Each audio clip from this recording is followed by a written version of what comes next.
नमस्कार. रोजच्या जेवणात काहीतरी नवीन, काहीतरी चविष्ट हवंय असं वाटतंय का? चला तर मग, आज आपण एका अशा पदार्थाची कृती पाहणार आहोत, जो झटपट तर होतोच, पण चवीलाही अप्रतिम लागतो. हो, आपण बनवणार आहोत मसाले भात. बऱ्याचदा असं होतं नाही का, की रोज रोज तेच जेवण खाऊन अगदी कंटाळा येतो आणि मग प्रश्न पडतो की आज नवीन काय बनवायचं, असं काहीतरी जे पटकन होईल आणि सगळ्यांना आवडेल सुद्धा. तर या प्रश्नाचं उत्तर आज आपल्याला मिळणार आहे. आणि तो उपाय आहे आपल्या सगळ्यांचा आवडता, झटपट होणारा मसाले भात. याची खासियत हीच आहे की चवीला तर तो भन्नाट लागतोच, पण घरातल्या अगदी साध्या साहित्यात आणि खूप कमी वेळात तयार होतो. चला तर मग, जास्त वेळ न घालवता आपण या चविष्ट पदार्थाची ओळख करून घेऊया. ओके, तर सगळ्यात आधी बघूया की हा मस्त मसाले भात बनवण्यासाठी आपल्याला काय काय साहित्य लागणार आहे. सुरुवात करूया अगदी बेसिक गोष्टींपासून, म्हणजे भातासाठी. आपल्याला फक्त 1 कप तांदूळ, त्याच्या दुप्पट म्हणजे 2 कप पाणी आणि हो, चवीपुरतं मीठ लागेल. एकदम घरात सहज मिळणाऱ्या गोष्टी आहेत. आता येतोय सगळ्यात इंटरेस्टिंग भाग, तो म्हणजे फोडणी. कारण खरी चव तर याच फोडणीत दडलेली आहे. त्यासाठी लागेल तेल, थोडंसं तूप, मोहरी, जिरे, चिमूटभर हिंग, बारीक चिरलेला कांदा, हिरवी मिरची आणि आलं लसूण पेस्ट. अरे वा, नुसतं ऐकूनच तोंडाला पाणी सुटलं नाही का? आणि हो, इथे एक छोटी पण महत्वाची टीप. तूप घालणं पूर्णपणे ऐच्छिक आहे, पण खरं सांगायचं तर त्या एका चमचा तुपामुळे चव आणि सुगंध इतका वाढतो ना की विचारू नका. त्यामुळे जमल्यास नक्की घाला. आता पुढची तयारी आहे भाज्या आणि मसाल्यांची. यात आपण घालणार आहोत टोमॅटो, वाटाणे, गाजर, बटाटा आणि आवडत असेल तर थोडा फ्लावरसुद्धा चालेल. आणि या भाताचा जो खरा जीव आहे ते म्हणजे मसाले.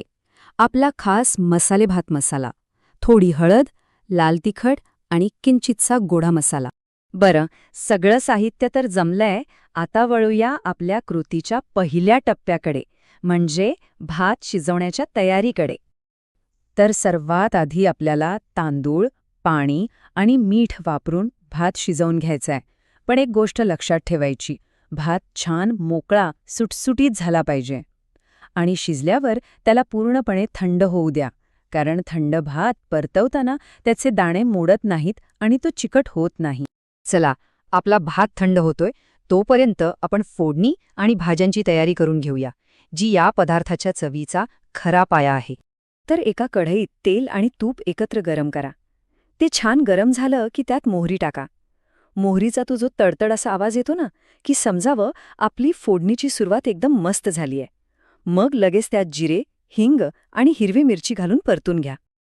आता यात आपण कांदा घालूया आणि तो छान गुलाबी रंगावर परतून घेऊ. मग आलं लसूण पेस्ट घालून तिचा कच्चा वास जाईपर्यंत परता. आणि शेवटी टोमॅटो घालून तो अगदी मऊ होईपर्यंत शिजवा. बघा, आत्तापासूनच घरात कसा मस्त सुगंध दरवळायला लागलाय. आता वेळ झाली आहे सगळ्या भाज्या घालण्याची. भाज्या घालून एकदा छान परता आणि मग झाकण ठेवून फक्त 4-5 मिनिटं वाफेवर शिजू द्या. लक्षात ठेवा, भाज्या आपल्याला पूर्णपणे गाळ शिजवायच्या नाहीत. थोड्याशा कुरकुरीत राहिल्या पाहिजेत, म्हणजे खाताना अजून मजा येते. वा, फोडणी आणि भाज्या तर मस्त तयार झाल्यात.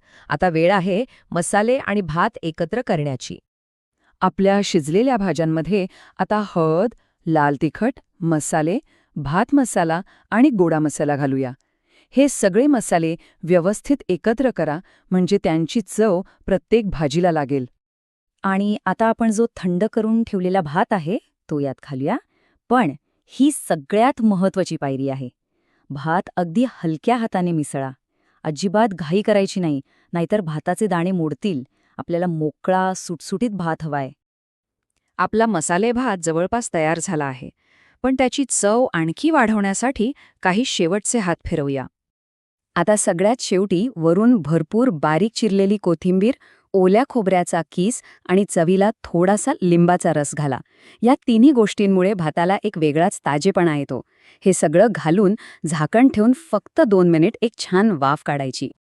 आणि झाला आपला गरमागरम, चविष्ट आणि झटपट होणारा मसाले भात खाण्यासाठी अगदी तयार आहे. हा घात थंडगार दही, छानशी कोशिंबीर, तोंडी लावायला लोणचं किंवा कुरकुरीत पापडासोबत अप्रतिम लागतो. म्हणजे एक परिपूर्ण जेवणच.